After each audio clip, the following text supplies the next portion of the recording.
Today I'm going to show you how to download your images from uncensored.com.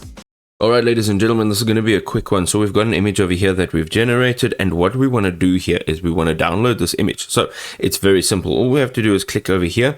This will save your image to your device. Now, let's say you'd like to make some changes to this image before you actually download it.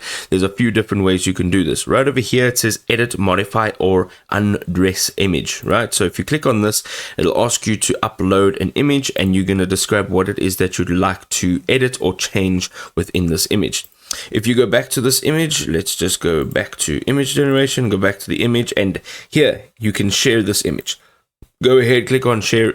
Here you will be able to generate a link to the image, and here so you can choose the different permissions. So the permissions will either include edit, or you'll be able to just show the image and the person will be able to just view it. Okay, here you can see that there's a bunch of different ways you can actually do that.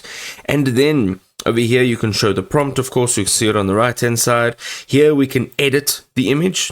Okay, so it's got the image right in over here. Again, you can just describe what you want to do with this image, and then you can go ahead and you can download it. Now, if you click on image gen on the left hand side, you'll see your image history. Here you can simply click on the three dots and you'll be able to download it directly as well.